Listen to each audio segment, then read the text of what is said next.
I'll let a few people get on here.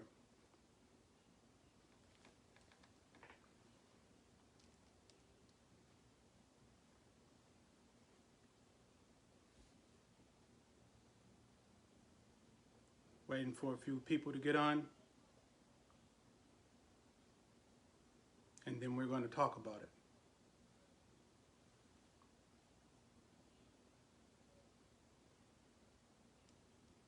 Waiting for a few people to get on. And we're going to go at it.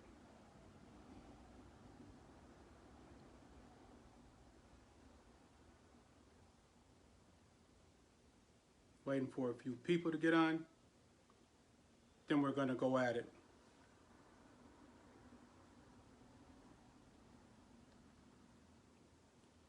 Trying to bring everybody up to speed on all the things that are going on. Trying to bring everybody up to speed on all the things that are happening.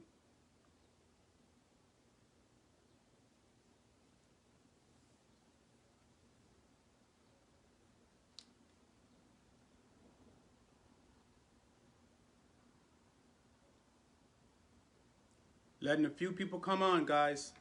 Then we're going to go in. What's up, brothers? What's happening?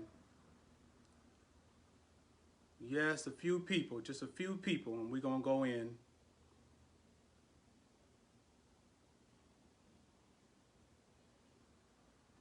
Love you back, Dr. Jewel. Love you back.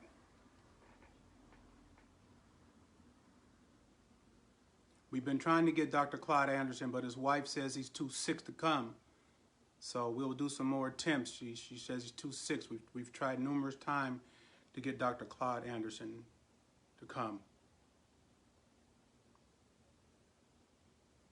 What's up, family? Hello, Auntie.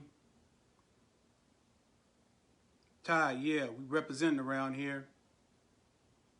Conversations with the elders are, you can't miss it. If you haven't seen it, you make sure you go see Conversations with the Elders. Or Conversations with the Streets. Yeah. Sharif, what's up, family? My family up out of LA. Daniel, love you. You guys ready to go? You know we've done this many a times on Daily Fires. But we're going to do this on Facebook today. Because we need to bring everybody up to speed on all this mess that's going on. You guys heard what the title was? What was the title? What was the title? See if you guys are paying attention.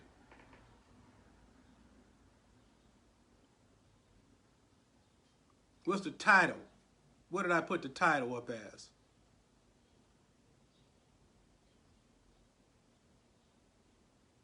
All right, let's talk about it.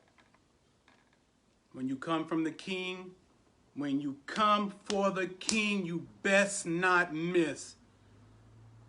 When you come for the king, you best not miss. You better have all your information right. You better have done your research. Because when you come for the king, you best not miss. So let's take them down through there. So lately, there's been this backlash of me because of how I've been operating.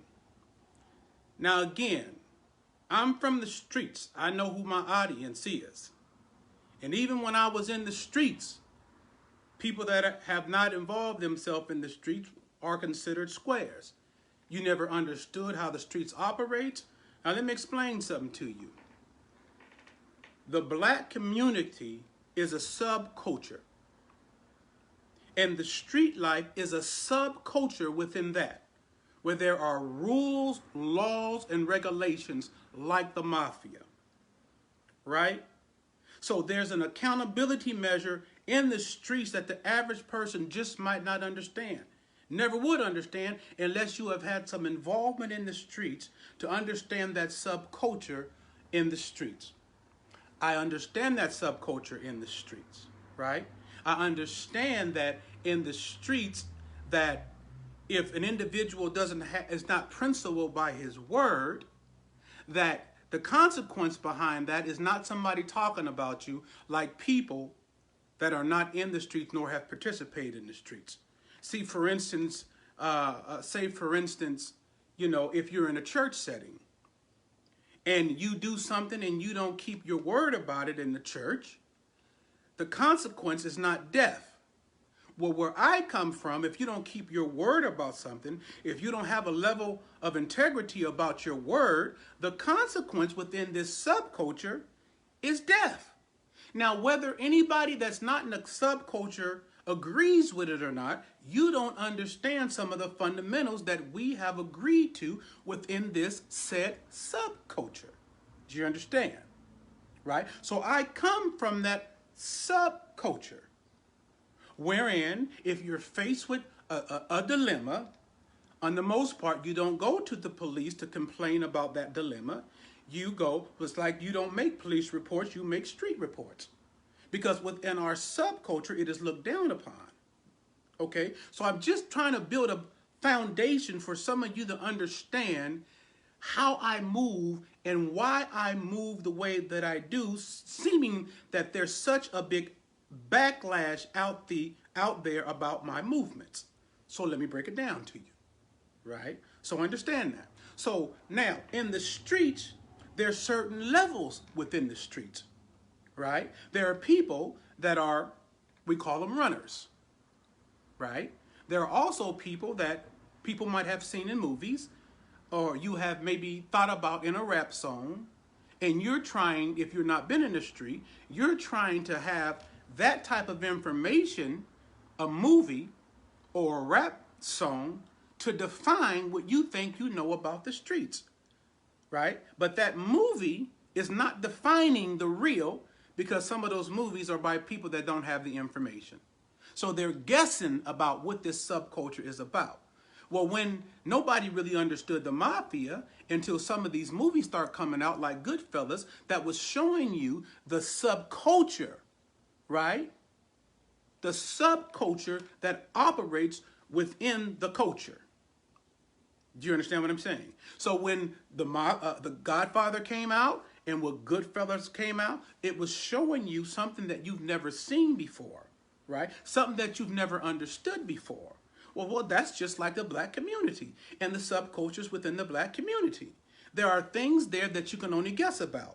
Like you were guessing about the mafia at one time, right? That you thought this was going on, right? So a lot of people just have what I think is going on, but they haven't experienced, right? So there's not a lot of people that comes out that have the ability not only to have been a godfather in the streets, not a one runner, but a godfather in the time that I was doing it, to come out of the streets with the information from the streets to explain to people in the secular community what that world looks like. I'm able to do that. And I have done it by lecturing, right, at universities. I have done it by speaking at treatment centers to people that have come home from prison that is trying to find their way back into society, explaining to them how I done that and how they could use my information to do it as well. Okay? So I mastered the streets.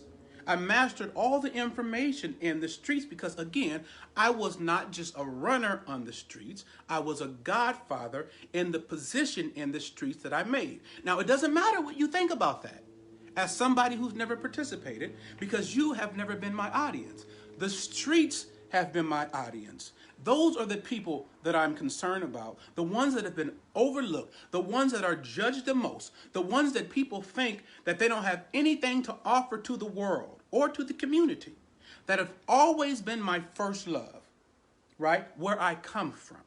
So I always, in any platform that I am, share about my story, the things that I have done, right, being very, very transparent, because my focus is to make sure I'm empowering people that come from where I come from, that only might see what their surroundings are, and may not understand that you can transition out of the streets into this world to do some different things. So it is my responsibility to make sure that I'm always attached in some capacity to make sure that I haven't forgotten about them, that I don't think I'm too big for them, and that I'm always mentioning them no matter what space that I am, to let them know I will never deny you. I could be around a governor, I could be around a president, I could be around our mayor, I could be around the chief of police. I will never deny you, and wherever I'm at,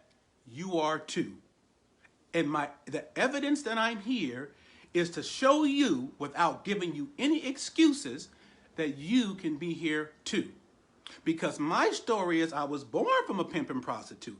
I had the worst story. And if I allowed America to define me, if I allowed the system to define me, they could only see that environment, right? America, right? America, the backbone of America, it's its universities. That's the backbone of America. And its structure of its universities are not positioned to be able to create, right, genius and brilliance from the mud. And when I say mud, I'm saying those are street entities that I've been involved in, right? So the structure of America, the way that its educational system is structured, it is not structured to be able to produce genius out of the mud. That is our community that is able to do that, right? That is us as a community that is able to produce a Malcolm X who used to be a pimp, and many like him that have come from the streets and have been great contributors to our culture and to helping us move forward. Okay, so you kind of understand some of those things? Okay. So now, when I left the streets, I had a very difficult time, right? I was a millionaire in the streets. I had mansions, cars, jewelry, women, all those things. I got out because I went to federal prison.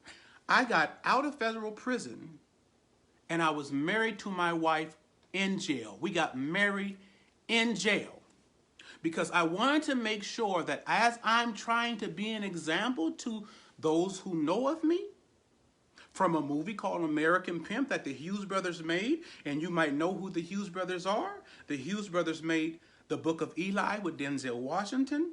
They made Dead Presidents. They made From Hell with Johnny Depp. They made Menace to Society. So they were professional filmmakers that came to many of us and picked me to be a consultant for the whole project. So I was a consultant in American Pimp, and I was involved in that film as well as one of the stars. Okay? So in that movie, it showed my case. It showed me facing a life sentence, right? And that's all it showed. But it showed me speaking to what I believed in jail, which penetrated most of my community. When I was facing a life sentence, and in the film, the documentary film, that went to movie theaters, which impacted a lot of my community, is some of the things that I said in the movie.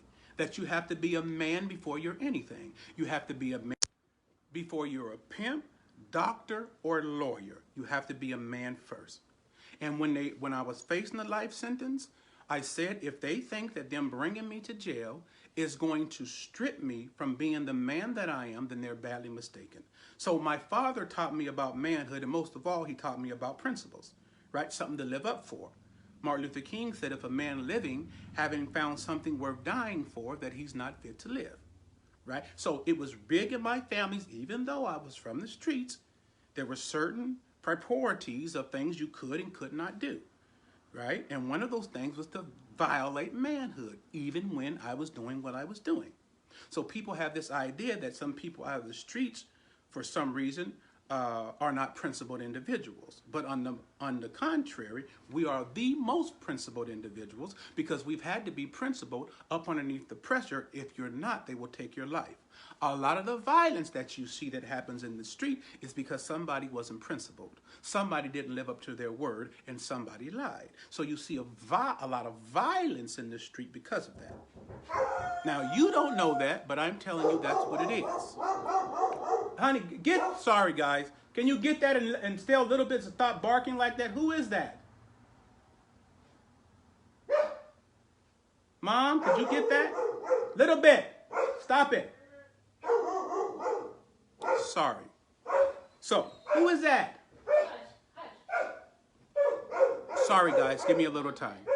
All right, because my doorbell is down there. Who is that? Little bit. Oh, okay. So anyway, let me get back to what I was saying. Mom, I'll take care of that later. Mom, I'll take care of that later. All right.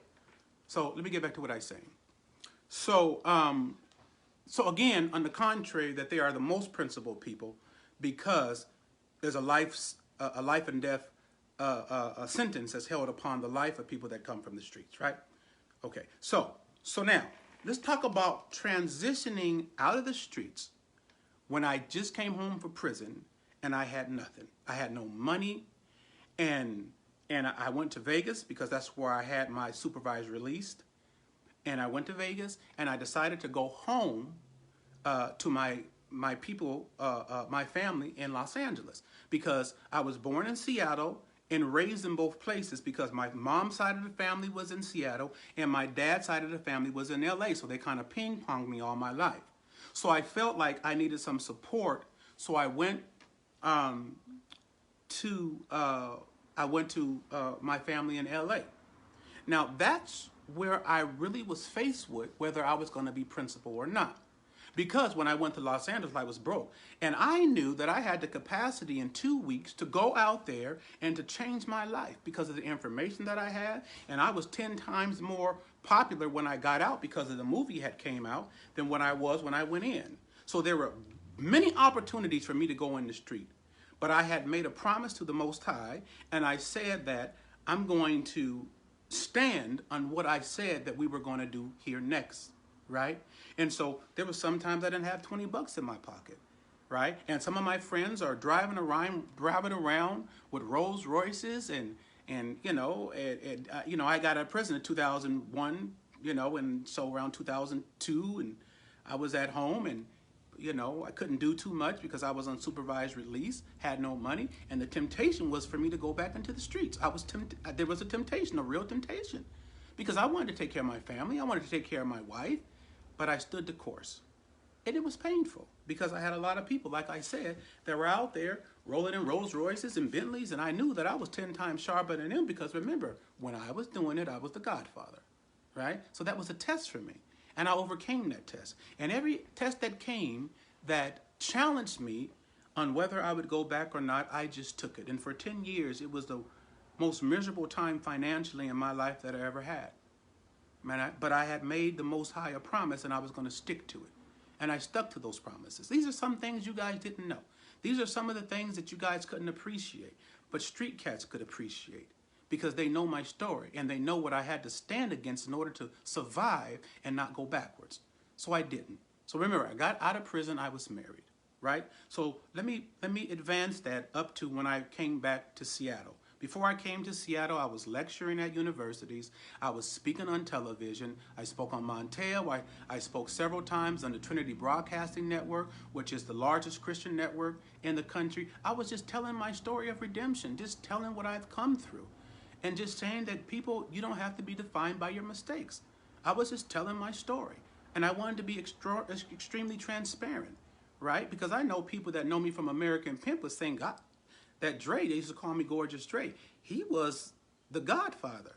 And if he could change his life, surely I could change mine. That's the impact I wanted to have on my community. Remember, I know who I'm focused on, right? So anyway, I came back to Seattle because in 2016, my little brother got killed. He got murdered by the Seattle Police Department, right? And even though I had been speaking at universities and teaching at treatment centers in LA, that was my little brother. That was my heart. He had only been out of prison after serving 22 years for 16 months. And that was an extremely hard challenge in my life, And at the time, in 2010, my kidneys had failed because I had a kidney disease that was hereditary from my father that's called FSGS. FSGS impacts mostly African-American communities. Alonzo Mourning, who was a very popular basketball player for the Miami Heat, he too had FSGS and had to get a transplant. And other ball players have also had FSGS, in addition to many African-Americans around the country, right? So I too got FSGS in 2010, and my wife gave me a kidney in 2011 so that I can live. So that kidney lasted for about 7 to 8 years until I had to get back on dialysis in 2018, right? But from 2016 all the way to now, I've been fighting for families. My organization has been fighting for families. And the long story short, I was able to come here, learn about the laws here, learn about how Washington was the worst state in the nation that had the worst laws, because in our state we had to prove malice, that an officer committed malice, which was impossible, because it was like, what was he thinking at the time? And it was impossible. So when I found out that over 30 years not an officer has ever been convicted of police shooting, we wanted to change that malice law. So I went to different communities of color, and and unions and other people to help, in trying to advance this law. And we did it. But I led, right? Because it came from my organization. We were the ones that first opened up a space for families. Families had nowhere to go. But we opened up that space for families where we would support families, And Dove and I was given our own money when we first started because nobody would fund us. But I was like, okay, we're going to do the work. In the beginning, black people in Washington stood up against me because I wanted to have a big tent. I don't care who you love. I don't care what religion you come from. I wanted to have a big tent, right? And a lot of black organizations did not want white allies, and I understood why.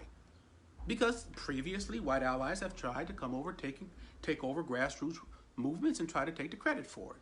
I understood that. But they weren't taking over me because, again, I come from the streets, so there was a different type of underbelly that I had that, I would resist that, and I did resist that. Yeah, and there was some trouble when I tried to at times, but I stood up. So anyway, here we are, and ultimately we got the law changed.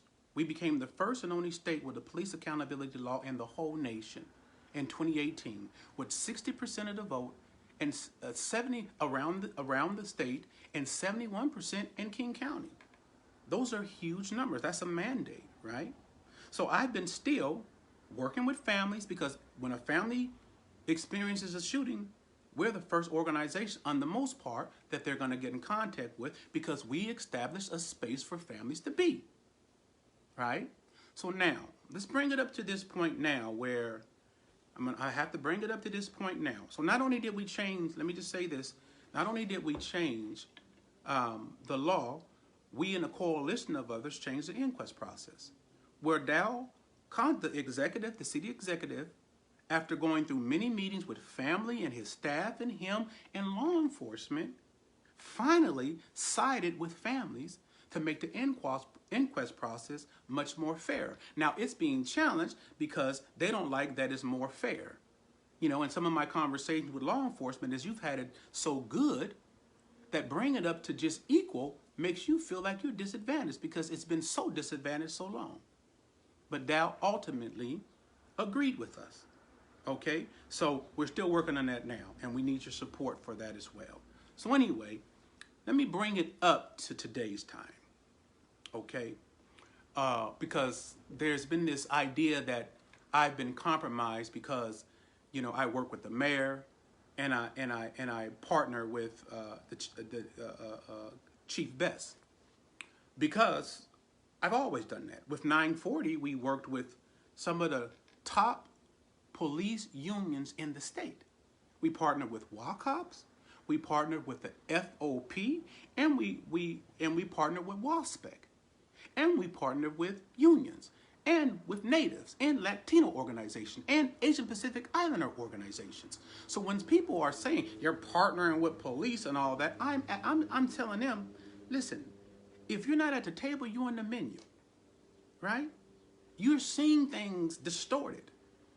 The same way they were seeing it when people were rising against me with 940. So with 940, I had to fight my own community and I had to fight the system at the same time. Because they keep saying that I'm partnering with the police and all this stuff. And listen, I come from the streets. Again, I don't want to belabor that point. But remember, there's certain things from that community that I have learned, especially as, quote unquote, a godfather in what I was doing, right? So, partnering with the police, have you stood up against a life sentence before and not budge? Do you know the pressure of the federal government of being able to put you in prison forever? I do. And a lot of my friends do. A lot of you have never even experienced nor been in a place that the heavy hand of the federal government have challenged your disposition and you not budge or shrink. That's me. So for the police to somehow influence me is some of the most insulting stuff that someone can say to me. But you guys have never been in the streets, so I don't hold it against you. I know you don't understand. So as I'm operating like I operated with 940, you are saying that he is with law enforcement? Well, let me tell you what I do with the governor on down. When the governor calls me for my consultation, I give it to him. If the mayor calls me for the same, I give it to her. If the chief of police call me for the same, I give it to him. You know, that's called wisdom. If they don't know about something that concerns these streets, and not these streets, because some people in Seattle are saying, well, he don't represent us. Well, let me explain something to you. I'm connected all over this country. With my conversations with the streets, I have brought some of the most powerful voices in the country right here to Seattle to speak and educate our youth. Right here with conversations with the street that Mayor Jenny Durkin funded for us to do. From Big U, who works with the police down in Los Angeles, right? A shot caller, Nipsey Hussle's OG, that work with the police to reduce 81% of the violence down in LA. So if somehow he doesn't matter, or somehow he's been flipped by the police, right? I reach out over to New York with my son, over to Atlanta with Jay Morrison. My hand reaches all over the place because of my credibility from the streets. I'm not talking about just Seattle. There's a network of us that are coming together all over this country, right? Operating together with black brilliance and genius together. And the system is coming to all of us for help for the first time. And you think somehow that flips us. Credible people with credible names that the streets know it is impossible to switch these OGs. But that's the narrative out here in this little area in Seattle. This would never happen nowhere else. But this little space up in here in Seattle where black folks are already divided, from the church community on down, this is what you get from this area. Born here, I know how it operates and how it works. But I need to answer because, you know, people are out there with so many lies. And if you allow the lies to go, it will define you and people will believe them. So I have to answer and make things extraordinarily plain. Right? I use the same fundamentals that are transferable not only in this system but in business. Those same things that garnered me a level of success there are the same things that I utilize over here in this political system and in business. Same fundamentals. And that's what I teach young folks coming from the streets. What you think is something that hinders you could be the very thing that empowers you as you transition. Some of you know mathematics because you've been drug dealers. You could use the science of what you use on those streets right over here and it could benefit you. So what I do is try to empower the community that people are afraid of and nobody wants to even talk to and be a part of. Those ones that most of you out there have forgotten. Because most of the people out here is talking about preventative stuff. Oh, let's get money and focus on the kindergarten schools, the kindergarten students, and that's good. You want preventative stuff. But what about these youngsters from 18 to 30 or 24 that everybody has thrown away? Because everybody is scared of them. What about them?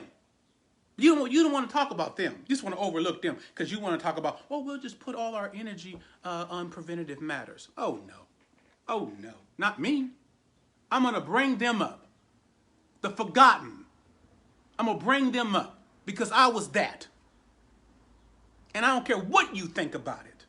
I don't care what you say about me. You ain't strong enough, qualified enough to stop whatever I'm doing. You may try, but come. I was born from the streets. I come up out of the deep darkness. Navigated myself through the terrain that you couldn't walk 1,000 miles and be in my moccasins to be where I'm at today. A changed and redeemed man, but don't get it twisted. I'll never forget the fundamentals of the things as a man that I learned to stand on. Because my father taught me to be a man. Let me tell you something. A sister 3 days ago called me, and she's from CHOP. All y'all that knows what's going up in here in Seattle, Washington about CHOP. This sister called me.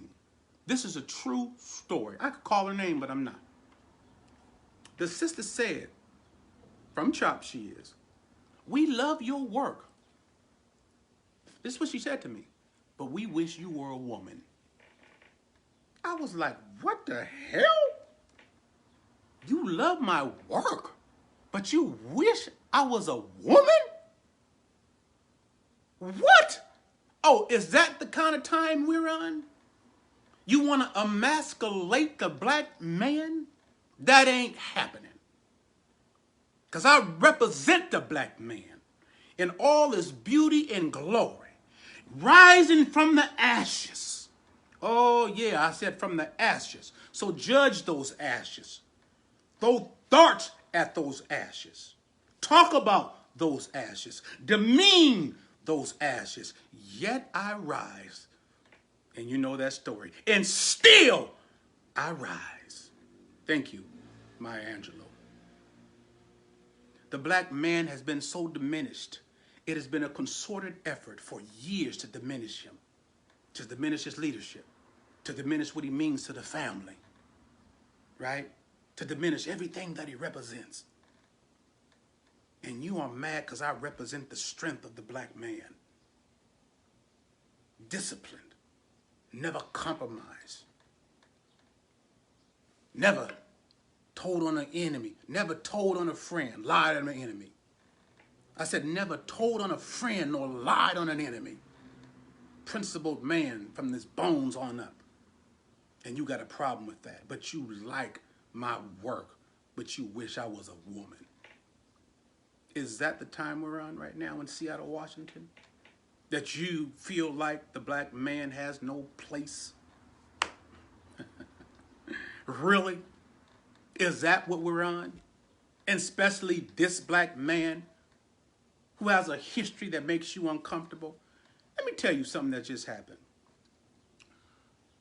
And I can't go too far into it. I've been accused of rape. I've been accused of rape and human trafficking young girls. Young girls. Something that just recently happened. Do you understand this?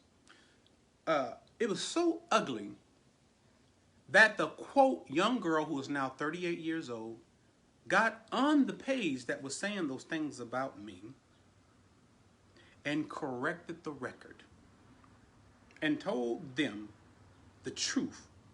And they still fought against her when she was explaining to them that everything they are accusing me of is not the truth. In her words, it was brilliant and phenomenal. I didn't pay her for nothing. She's a grown 8-year-old woman. And let me quote. She says, I knew what I was doing then like I knew that I'm doing now. He has never harmed me, never forced me. I lied to him.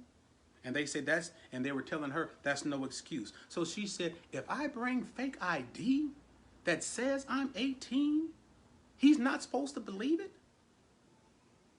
The truth is, yes, I own the escort service. Well, many people in Las Vegas own the escort service. right? Part of the reason why I got in trouble is because I wasn't paying the police nor the mafia out there. So everything was focused on me. You know, some of you who are not involved in the streets, you might see something on television and try to define me by what you've seen on television. But this is real life stuff. I had an escort service in Las Vegas. She presented fake ID. I allowed her to be an independent contractor, as many escort services do, right? Some of my argument is, listen, Dennis Huff was a businessman. He owned the Bunny Ranch out there, right? Hugh Hefner is a businessman. But when a black man is doing the same thing that Dennis Huff or Hugh Hefner is doing, he's a pimp. He's not a businessman, he's a pimp. He's a pimp. But ain't nobody ever said nothing about Hugh Hefner with the decades of him. You know what goes on there. I remember when I was on the Montel Williams show, and they edited out some things because it was too truthful. But they still put a few things in. It's on my YouTube when I was speaking on the Montel Williams show. You know what I told Montel? Because he had a show about suburban girls and pimps somehow coming to suburban America as if, and I told them, I said, Montel, listen, man, there's no pimp epidemic in the world, in this country. I mean, stop saying that. You know, you don't understand this subculture. Do you know I have children with some of the women that were with me? Children. Because we had relationships, whether you like it or not. So we decided that we were going to be in this subculture like the mafia, whether you liked it or not. It wasn't about you. We knew you hated us from the beginning. We knew you considered us the waste of the world from the beginning. So it's two have-nots coming together to have something. And we didn't care what you thought about us. Just like I don't care what you think about me now. Right? I told Montel, I said, but this system out here will not do something about legal prostitution. And the whole audience looked at me. He looked at me like, legal. I said, yeah, the porn industry. That is people having sex for money. It is legal prostitution, but you dare not say anything to them. Why? Because they have major lawyers and billions of dollars. Don't you know that 80% of their internet is porn? You think these little black guys are influencing people in America? God forbid. It is large organizations that own porn industries where legal prostitution is happening right in front of you hypocrites' face, and you ain't said nothing about it. But what you want to do is you want to Willie Horton everything and put a black face in front of everything so you can feel justified in your judgment. But that's the truth. But you dare not say nothing about your people that's profiting from it. You damn near don't say anything about all these organizations that are profiting from it with billions of dollars a year. You want to put a little black boy who defies. Now, yeah, hold on, before I go there. There are some monsters out there, but there's monsters that are police officers, monsters that are lawyers, monsters that are doctors too. But you want to put a little black face on everything to justify yourself and your anger. So listen, I partner where I can partner. People say that the mayor should step down and Carmen Best should step down. Really? When have you loved the mayor? When have you loved the police chief? Are we going to play this game? Is this game going to continue to go on? Right? You didn't like the one before this. You didn't like the one before that. You didn't like the one before that. Which makes me say, are you waiting for the perfect person? Is that what you're doing? Well, listen, I'm not waiting for the perfect person. Because for 400 years, black folks have served and lived up under the worst racist bastard that the world has known. Think I'm waiting for the perfect person. I'm waiting for an opportunity to see that somebody is making an effort to then build with our community. And Jenny has made an effort when a whole bunch hasn't. Carmen is in the community almost on a daily basis, and not only in our community, but other people's communities. The woman was given a system that was corrupt from day one, right? That comes out of the slave trade, the brutality, the mentality of a slave catcher still exists within policing. You think Carmen can change that? We as a people need to restructure policing and bring it up to the 21st century where our technology can impact our policing like it impacts every other area in our lives. Then we can create a weapon that can contain somebody without killing them. But we'll never be able to do that until we look at policing and expect them to come into the 21st century. So I build where I can. I build with the mayor where I can, but the mayor respects me because she knows if she says something that I disagree with, I will strongly disagree in public, but to her first. I will go to her first. If I disagree with Carmen, because that's what a man does, I'm going to go to her first. So now I got people that saying, I don't want to be a part of Not This Time anymore because of the direction that you guys are taking. I don't want to be a part. I don't give a damn. You probably wasn't a part anyway from your heart. Again, I represent street folks. At the end of the day, those are the people that I'm most focused on. Because everybody else is focused on everything else. You know, everybody else is focused on trans or the gay community, right? Or the white community. You mad at me because I'm focusing on the streets? Is that what you mad at? Oh, well, you're going to keep being mad. Oh, you're going to keep being mad. Because I'm focusing on them. But you mad at me, right? Listen, some of you people say, well, he's homophobic. How? How? Now, look, I made a post on Facebook because I know some specific black gay women. Not all black gay women. There's a lot of them that ride, and I ride with them. But because I've called out some specific ones that have specifically decided to formulate a scheme to attack me, and I say some black gay women have said thus and thus and thus, I'm accurate with that. I'm not demeaning the whole population, but see, that's what they do. They take that, and then they say, oh, he is against all black women. That's the game. That is a game. It's not sincere. It's not principled, right? And it's a lie. So all I'm doing is coming out here to express to you how I feel, what my direction is, why I think the way that I think, why I partner where I can with the governor, with the mayors, with police chiefs, and sheriffs as well, Miss C. Johansen, right? She was a part of 940, and there's some things that she's done that I haven't agreed with. I called her out on it. The moment you see me stop calling people out, then be concerned. Then be concerned, right? Some people are saying, oh, you're the street czar. We created that position because we have forward thinking. What does it mean? It just simply means that I'm an intermediary between the city, like I've been doing all this time in 4.5 years of my work. They just gave me a title for it because I told them, if you want me to help you, you're not going to utilize my black genius while you pay white people to do the same work we do. And when you ask us for our genius and our brilliance, you don't want to pay us nothing. This is not just with me. This is all through the system. And recently, I've been having to tell people that they want me to do a Zoom with that, listen, if you want my consultation, then it has to be valuable enough for me to be paid for my wisdom. You know what it cost me to get it? Do you know what it cost me to get it to give to you? I said, and if I don't take a stand, all the black women and men coming after me, you'll do the same stuff too. So you ain't, right now we about to stop that. If you want my help has to be worth something because you pay white people to do the same thing. But you want me to do it for free. It ain't gonna happen. It ain't gonna happen. Now you out there talking about he got a contract with the city and he with the police. If you big dummy, well, you go do it for free then. You let them use you up. You let them make you feel that your information is not valuable enough to put their money where their mouth is. I come from the streets.